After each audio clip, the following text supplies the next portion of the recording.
देश भर में अग्निपथ योजना के विरोध को देखते हुए देवघर रेलवे स्टेशन पर भी सुरक्षा की चाक चौबंद व्यवस्था की गई।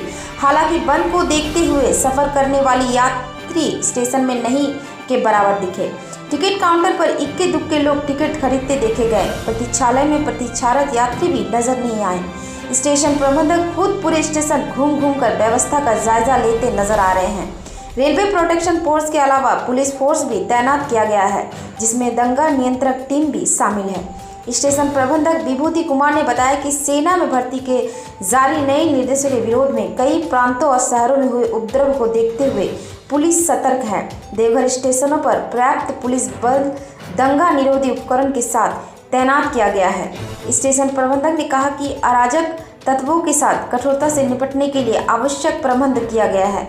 उन्होंने ये भी कहा कि अगर लोग शांतिपूर्ण तरीके से अपनी बात रखते हैं तो उनकी बात को सुना भी जाएगा। बताया जाए, इस अग्निपथ आंदोलन में सबसे ज़्यादा खामियाजा रेल को भुगतना पड़ा।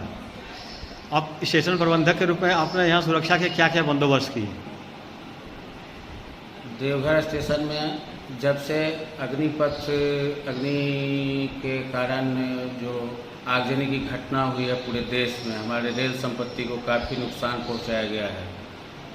काफ़ी मर्माहत हैं हम सभी रेल कर्मी कि हमारे रेल संस्था को बर्बाद किया जा रहा है।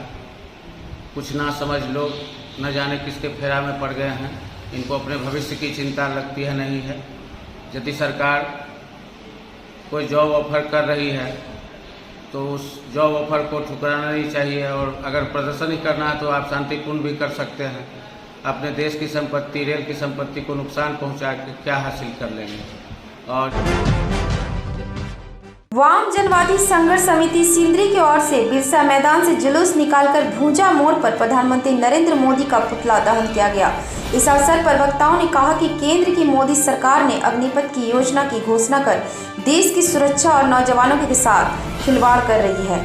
इस अग्निपथ योजना को मोदी सरकार जल्द रद्द करे, क्योंकि अग्निपथ योजना से भारत के राष्ट्रीय हितों के लिए हानिकारक है।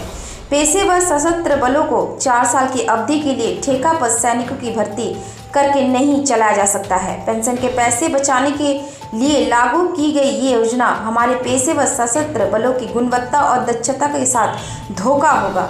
पिछले 2 साल से भारतीय सेना में कोई भर्ती नहीं हुई है। सशस्त्र दलों में नियमित सैनिकों की भर्ती के बजाय ठेका पर सैनिकों की भर्ती की योजना उनके लिए 4 साल के बाद रोजगार की हर कोई संभावना नहीं छोड़ती। हमारे युवाओं को नौकरी की न्यूनतम सुरक्षा के बिना ही सर्वोच्च बलिदान देने के लिए तैयार रहने का आह्वान करना एक गंभीर अपराध है। देश के विभिन्न हिस्सों में छात्र युवाओं का विरोध इस योजना के खिलाफ गुस्से को दर्शाता है। ये योजना देश की सुरक्षा को कमजोर करने के साथ साथ बेरोजगार नौजवानों के भविष्य को तबाह करने का दस्तावेज है, जिसका हम विरोध करते हैं। हम मांग करते हैं कि इस अग्निपथ योजना को तत्काल समाप्त करते हुए सशस्त्र बलों की नियमित भर्ती तुरंत की जाए तथा देश के अंदर सभी रिक्त पदों की बहाली तुरंत शुरू कर दिया जाए, ताकि नौजवानों के बेहतर भविष्य को सुनिश्चित किया जा सके। कार्यक्रम में बबलू महतो, सुरेश प्रसाद, विकास कुमार, अनिल शर्मा, सूर्य कुमार सिंह, राम लायक राम, नयन दत्ता, विमल रवानी, किशुन मल्लिक, संजू वर्मा, देवाशीष पांडे, दशरथ ठाकुर आदि मौजूद थे। ये पूरा अग्निपथ योजना युवाओं के साथ एक मजाक है, बेरोजगारी का एक मजाक है। इससे पहले भी ये सरकार कभी पकोड़े तलने के लिए कहती आई है। अब इस योजना को लाके साबित कर दिया ये केंद्र सरकार ने कि हमारे पास रोजगार के नियुक्ति का पद रहते हुए भी हम उस पद पर बहाली नहीं करेंगे। संविदा पर, कॉन्ट्रैक्ट पर, ठेकेदारी पर काम कराएंगे। देश की सुरक्षा में जो लोग लगे रहेंगे उनके प्रति भी ये संवेदनशील नहीं है। अग्निवीर के नाम पर लोगों को एक गलत रूप से सिर्फ ये कहना चाहते हैं कि वो लोग देश के सेवा में आगे रहेंगे, देश के सेवा में बढ़ चढ़ के काम करेंगे। सारे युवा जानना चाहते हैं कि ये अग्निवीर क्या परमवीर बन पाएंगे? उनको क्या अपने यदि शहादत देते हैं, लड़ाई में यदि शहादत होती है तो क्या उन्हें परमवीर चक्र मिल पाएगा?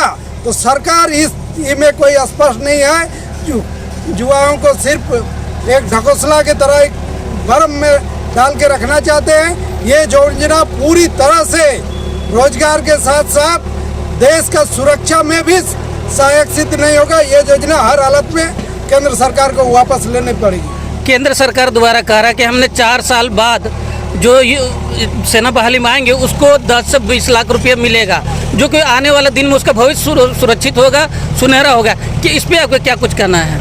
सेना में जो रिक्तियां हैं तीनों सेना में, उन रिक्तियों को सबसे पहले भरें, उसके बाद दूसरे योजना पर विचार करें। उन रिक्तियों का जो वैकेंसी निकाला गया था वो उसको जो रद्द किया गया, फिर से वो वैकेंसी निकाले या उसी के अनुसार बहाली करें, उसके बाद फिर ये सोचे। क्या साफ तौर से आप लोग क्या कहना है? साफ तौर से ये सारे देश के जो सेवा क्षेत्र है एक एक करके ये रोजगार के अवसर खत्म करना चाहती है। सरकार अपनी जिम्मेवारी से हटना चाहती है। सारा कुछ संविदा पर होगा। यदि सारा कुछ संविदा पर ही होगा, कॉन्ट्रैक्ट कर्मी सारे कुछ करेंगे, तो हम लोग मांग करते हैं कि संसद को भी कॉन्ट्रैक्ट में दे दिया जाए। देश के जो हैं पूंजीपति, कॉरपोरेट घराने ऊंची ऊंची बोली लगाएंगे, लोगों को जो गरीब है उसको जो ज़्यादा सुविधा देंगे, जो इलाज फ्री कराएंगे, जो बोली में ज़्यादा आएंगे उनको संसद सौंप दिया जाए। सरकार में इन लोग का आने का जरूरत नहीं है। क्या बहाली को वापस लेने के लिए आप लोग मांग कर रहे हैं? क्या कर रहे हैं सरकार को बहाली को वापस लेना होगा। अगर नहीं लेंगे तो योजना को करना होगा। अगर न सरकार नहीं लेती है केंद्र सरकार, इससे पहले भी कई नियम कई कानून सरकारों ने बनाया जो वापस लेना पड़ा।